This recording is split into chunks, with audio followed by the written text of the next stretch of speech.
जय हिंद दोस्तों, आप सभी को मेरी राम राम। मैं पुष्पेंद्र सिंह आप सभी का परमवीर चक्र सीरीज के छठवें एपिसोड में हार्दिक स्वागत करता हूं।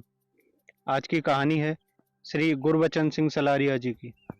गुरबचन सिंह एक भारतीय सेना अधिकारी और संयुक्त राष्ट्र शांति सेना के सदस्य थे। सलारिया किंग जॉर्ज के रॉयल इंडियन मिलिट्री कॉलेज और राष्ट्रीय रक्षा अकेडमी के पूर्व छात्र थे। वह एनडीए के पूर्व छात्र थे और भारत के सर्वोच्च युद्धकालीन अलंकरण परमवीर चक्र से सम्मानित होने वाले एकमात्र शांति दूत हैं। गुरबचन सिंह सलारिया का जन्म 29 नवंबर 1935 को सकरगढ़ पंजाब के गांव जम्वाल में हुआ था। ये अब पाकिस्तान में है। गुरबचन 5 बच्चों में दूसरे नंबर के थे और अपनी दादी के सबसे दुलारे थे। दादी उनको बुरी नज़र से बचाने के लिए कमर में काला धागा बांध कर रखती थी। उनके पिता ब्रिटिश इंडियन आर्मी की आर्म्ड कोर में थे। अपने पिता और उनकी रेजिमेंट की कहानियां सुनकर सलारिया को बहुत कम उम्र में सेना में शामिल होने के लिए प्रेरित किया। गुरबचन नियमित रूप से स्कूल जाते थे, लेकिन उनकी रुचि पढ़ाई से ज़्यादा खेलकूद में थी।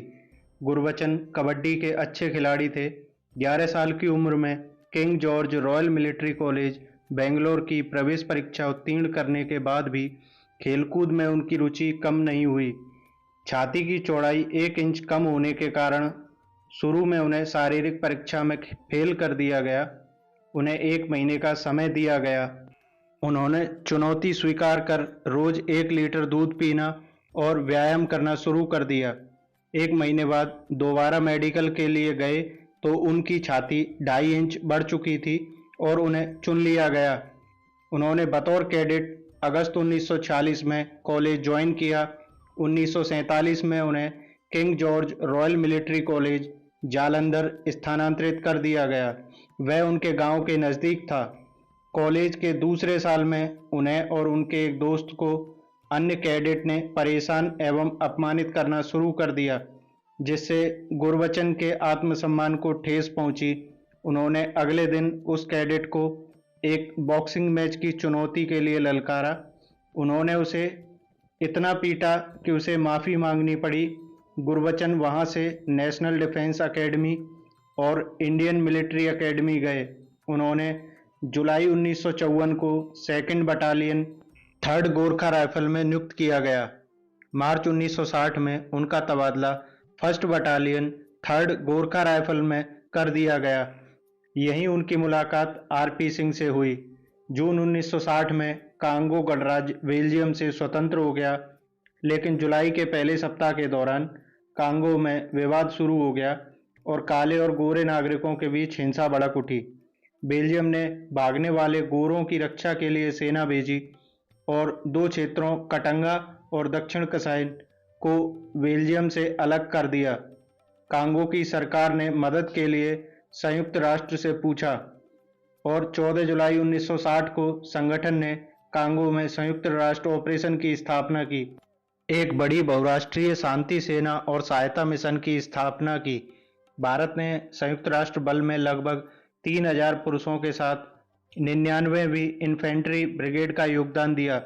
गुरबचन सिंह सलारिया भी इन्हीं में शामिल थे। 24 नवंबर को कांगो सरकार और कटंगा के बीच सुलह के प्रयास विफल होने के बाद संयुक्त राष्ट्र सुरक्षा परिषद ने प्रस्ताव 169 को मंजूरी दे दी। संकल्प ने कटंगा के अलगाव की निंदा की और संघर्ष का तुरंत हल करने के लिए बल के उपयोग को अधिकृत किया। जवाब में कटंगा के जेंडार्मरी ने संयुक्त राष्ट्र के 2 वरिष्ठ अधिकारियों को बंधक बना लिया। बाद में उन्हें रिहा कर दिया गया, लेकिन 1st बटालियन गोरखा राइफल के मेजर अजीत सिंह को भी पकड़ लिया गया और अंततः उनके ड्राइवर की तरह ही उन्हें भी मार दिया गया। 5 दिसंबर को सुबह 9 बजे करीब उन्हें आदेश मिला कि कटंगा के विद्रोही जेंडार्मरी सैनिकों द्वारा गोल चक्कर के पास हवाई अड्डे जाने वाला रास्ता रोका गया है, उसे साफ करना है। यह काम तुरंत किया जाना है, क्योंकि इस रास्ते को बंद करने का मकसद संयुक्त राष्ट्र संघ की सप्लाई लाइन को रोकना है। इसी रास्ते के जरिए राशन और हथियार आते हैं। इसी रास्ते द्वारा मृतकों और घायलों को भी ले जाया जाता है।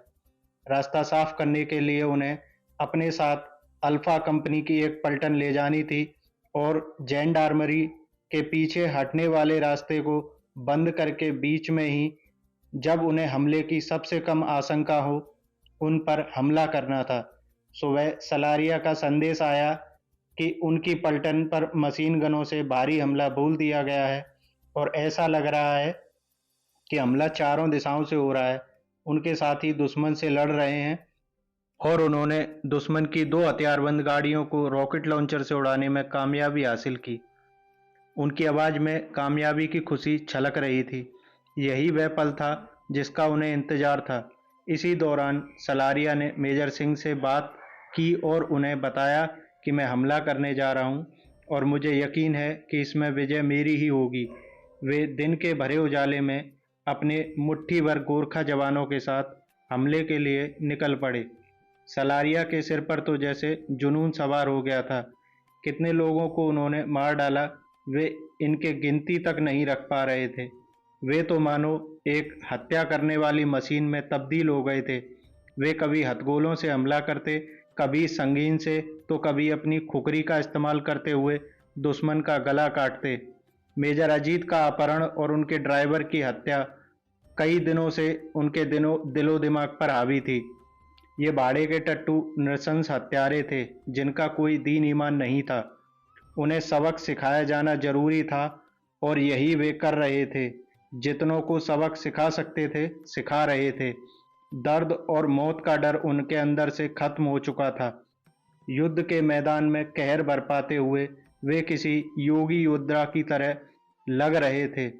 दुश्मन एक बड़े समूह को गोरखा जवानों के डर से भागते देखकर उन्हें बड़े संतोष का आभास हुआ। उन्होंने इतना खतरनाक दुश्मन पहले कभी नहीं देखा था। गोरखा जवानों ने अपने बर्बर हमले और खुकरी के मारक इस्तेमाल से दुश्मन के खेमे में दहशत फैला दी। दुश्मन ने खुकरी को इससे पहले कभी नहीं देखा था।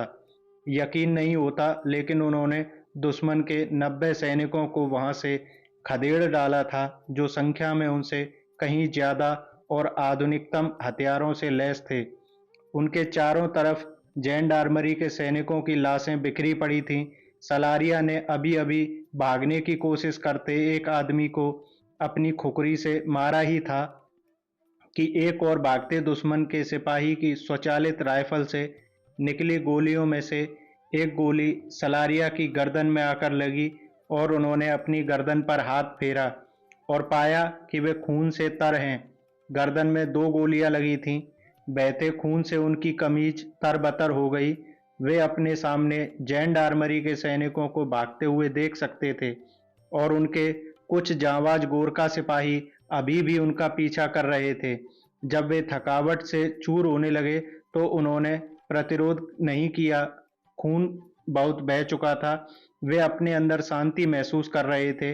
अपनी आंखें बंद करते हुए गोरखा राइफल्स के कैप्टन गुरबचन सिंह सलारिया ने अपनी बंदूक रख दी और नीचे गिर पड़े और सर्वस्व न्यौछावर कर शहीद हो गए। जब सलारिया ने गोरखा राइफल्स ज्वाइन की थी, तब उन्हें बताया गया था कि रेजिमेंट का आदर्श वाक्य है, एक डरपोक की जिंदगी जीने से बेहतर है मौत। सलारिया ने इस उद्देश्य वाक्य को अपनी जिंदगी में उतार लिया था। जेंडार्मरी ने अपने लगभग आधे लोगों को खो दिया। वे अपने मृतकों और घायलों को पीछे छोड़कर असमंजस में भाग गए। इसने मुख्य बटालियन को आसानी से कटंगा पर काबू पाने, सड़क को साफ करने और जेंडार्मरी सैनिकों को संयुक्त राष्ट्र मुख्यालय को घेरने से रोकने में सक्षम बनाया। अपने कर्तव्य, साहस के लिए और अपनी सुरक्षा के प्रति उपेक्षा के लिए कैप्टन गुरबचन सिंह सलारिया को मरणोपरांत परमवीर चक्र से सम्मानित किया गया। मेरी धड़कनों में धड़कता रहे तू, मेरे देश तुझको नमन है मेरा।